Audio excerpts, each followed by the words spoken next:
Europe 1 va plus loin, se penche ce matin sur nos assiettes. Savez-vous vraiment ce que vous mangez? Ce que contiennent les purées, les poissons surgelés, les poêlés de légumes? Bonjour Christophe Brousset, vous avez travaillé 20 ans dans l'agroalimentaire, vous avez importé de Chine des tonnes d'épices, des produits surgelés, des charcuteries pour les géants de l'industrie. Il y a 3 ans, vous alertiez le grand public avec un livre intitulé « Vous êtes fou d'avaler ça » et aujourd'hui vous remettez le couvert, si je puis dire, avec « Et maintenant ?» On mange quoi qui sort demain chez Flammarion, et vous avez choisi Europe 1 pour vous exprimer et pour dévoiler le contenu de ce nouveau livre. Mais d'abord, je me tourne vers vous, Ève Roger, bonjour. Chef du service Société d'Europe 1. Vous avez lu cet ouvrage et apparemment ça vous a coupé l'appétit. Presque, en tout cas, je peux vous dire que j'ouvre mes placards avec beaucoup d'appréhension maintenant. À l'heure du petit déjeuner, par exemple, je vous conseille de bien lire l'étiquette de votre pot de miel. S'il est écrit « mélange de miel originaire et non originaire de l'Union européenne », c'est qu'il vient de Chine et qu'il n'a de miel que le nom. Vous êtes en train d'avaler des sucres, des colorants, des arômes, des pollens et peut-être même des antibiotiques de synthèse. Et ce livre nous l'apprend.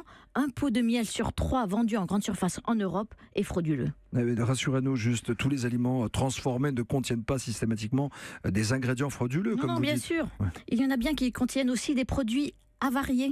Et je peux vous dire que je ne regarderai plus jamais les préparations à base de cèpes de la même façon qu'il arrive que les champignons achetés en Chine à bas prix soient complètement colonisés par les vers. Et ça se broie très bien, le ver, pour faire des soupes ou des sauces. Idem pour les purées de framboises au Chili, composées entre autres d'asticots, de bouts de feuilles, le tout mixé ni vu ni connu. Et puis enfin, grosse déception, Nikos, les yaourts ou les glaces à la vanille, et bien la plupart du temps, les petits pois noirs, vous savez qu'on voit à l'intérieur, ne sont que des déchets de vanille, ce qui reste une fois qu'on a vidé la gousse. Et le pire, que c'est écrit sur l'emballage. Ça s'appelle des graines de vanille épuisées. J'ai fait le test hier soir dans le rayon frais de mon supermarché. Tous utilisent de la vanille épuisée, sauf la marque Michel et Auguste. Alors, première question, Christophe Brousset, est-ce que ces ingrédients frauduleux ou bas de gamme ne concernent que les petits prix ? Oui, bonjour, écoutez, merci pour l'invitation. Alors, les ingrédients épuisés, donc on parle de la vanille, ne concernent pas effectivement que les premiers prix, on en retrouve partout. On en retrouve dans les grandes marques, des marques très connues, que ce soit des marques d'industriels ou de distributeurs, et on retrouve ces additifs absolument partout.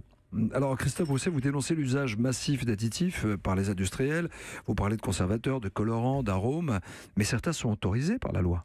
En fait non, tous sont autorisés, c'est-à-dire que vous avez aujourd'hui quasiment 350 additifs autorisés, plus à peu près 400 auxiliaires technologiques, qui sont une autre catégorie d'additifs qui n'ont pas besoin d'être déclarés sur la liste. Donc vous avez au minimum, 700 additifs qui sont utilisés quotidiennement dans tous les produits qu'on avale. Et pourquoi est-ce qu'ils sont autorisés ? Ils sont autorisés parce que les industriels les ont fait autoriser avec des études qu'ils ont fait, voilà, les lobbies industriels, donc ils ont réussi à faire passer ce qui les arrange, c'est-à-dire utiliser un maximum de produits chimiques pour fabriquer des produits bas de gamme. Il y a des contrôles, on a du mal à croire qu'il n'y a pas de limite.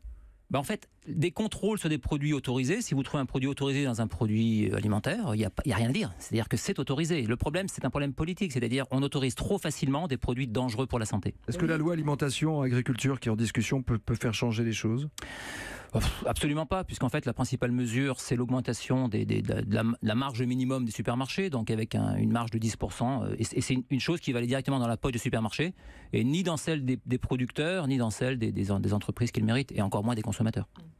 Alors dans la seconde partie du livre, vous nous guidez dans les rayons pour essayer de déjouer le marketing des industriels, et pour vous la seule boussole c'est la liste des ingrédients, il faut vraiment bien la regarder. Comment ? Effectivement, c'est l'élément le plus important, puisque la législation oblige l'industriel à écrire ce qu'il met dedans, enfin du moins les quelques mentions obligatoires. Alors effectivement, il faut au maximum éviter les ingrédients chimiques, donc tout ce qui est et puis les éléments type sorbate, conservateur, etc. Donc la liste d'ingrédients doit être le plus court possible avec les produits les plus naturels possibles. Mais il y a des fois des ingrédients qu'on ne connaît pas, qui ne sont pas inscrits sur la liste. Les auxiliaires technologiques ne sont jamais inscrits. Les produits qu'on rajoute dedans, type frauduleux ou des mélanges qu'on peut faire, des sous-produits, ne sont jamais indiqués. Et effectivement, là, il n'y a pas moyen de le savoir. Et puis c'est à la une ce matin du Midi Libre, on reste un peu dans le même thème, une initiative régionale intéressante en Occitanie. Les habitants vont être consultés sur leurs habitudes alimentaires jusqu'à mi-novembre, histoire de permettre de décider des priorités de la politique alimentaire de la région. Merci Christophe Brousset d'avoir été avec nous ce matin. Je rappelle que votre nouveau livre est Maintenant on mange quoi sort demain chez Flammarion. Merci de nous avoir déprimés. Et Ève Roger, chef du service Société d'Europe 1. Si vous êtes au petit déjeuner, bon appétit quand même. Europe 1 va plus loin, c'est tous les matins à 7h20.